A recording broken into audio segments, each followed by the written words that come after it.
Kamusta po? Maligayang Sabado po sa inyong lahat. Bukas po ay araw ng mga ama, kaya binabati ko po ang lahat ng tatay. Saan man panig sa mundo, basta naabot ng vlog ko. Happy Father's Day po at mabuhay po kayo. Bago po ako magsimula sa aking pagluluto, nais ko po muna magpasalamat sa nag-design ng Alvin's Kitchen logo, Kuya Hector. Salamat. At sa aking pong unang subscriber na nag-subscribe sa Alvin's Kitchen, mamimigay po ako ng Alvin's Kitchen mug. Mike, sa akin to yung sa'yo naka-box. Salamat.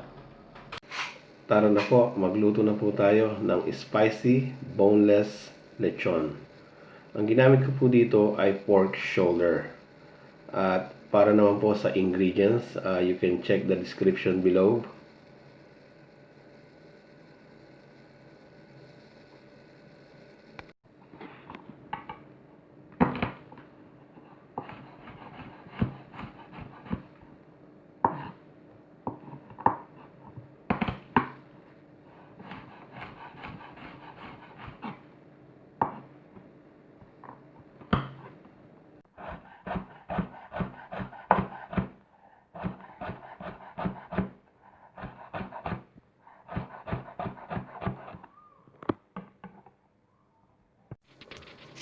Pinuhin nyo lang po lahat ng ingredients nyo.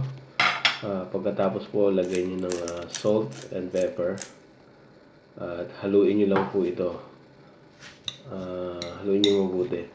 Mas maganda po ito kung meron kayong food processor. Pagsasamahin nyo lang din po dun lahat ng ingredients. Tapos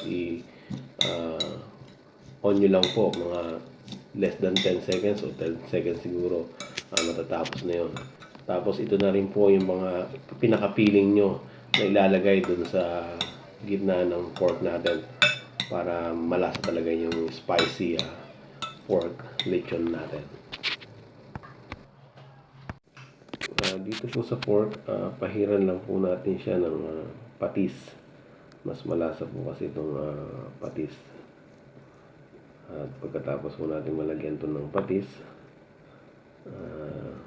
lalagyan din po natin siya ng pamintang durog.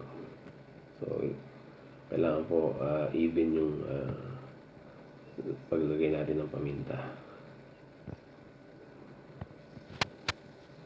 Lagay lang po tayo ng lagay hanggang sa malagyan natin lahat. Tapos, imasahin natin ng kaunti para dumikit dun sa laman ng baboy.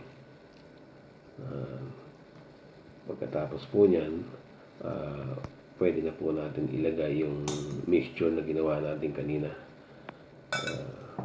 Sumasamahin po natin, ilagay po natin sa gitna. Tapos imasa din po natin siya. Medyo ikalat natin. Kailangan meron po din sa gilid. Tapos yung sili po na yan kasi makapagbigay ng anghang dun sa gagawin natin spicy pork lechon. Yan po. Kailangan nyo pong dagdagan, pwede nyo po siyang dagdagan. At pagkatapos, ilagay po natin yung spring onion sa gitna bago po natin ito i-roll. So, ang pag-roll naman po nito dahan-dahan lang. Kailangan po medyo mahigpit yung kapit niya sa karne ng baboy. So, ganyan po. Make sure niyo po na hindi lalabas ang spring onion. Dahan-dahan lang po natin yan. Pagkatapos po, talian lang po natin to ng 3 beses. Yan po. Para maluto din sa loob niya. Tapos po, maglagay po tayo ng lemongrass sa pinaka-base niya. Ipapatong po dyan natin yung pork.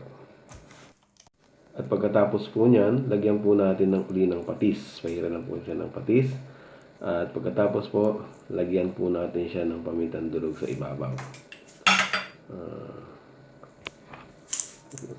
Ganyan po lagyan natin. Medyo damihan po natin sa ibabaw para mas masarap siya. At yung oven naman po, na preheat na namin sa 180 degrees. So, pag nilagay po natin to, Maghihintay po tayo ng 2 hours to 3 hours. Paki-check na lang po siya para makita niyo agad. Ito po yung lechon natin. Tikman po natin. Ayos. Happy Father's Day po ulit.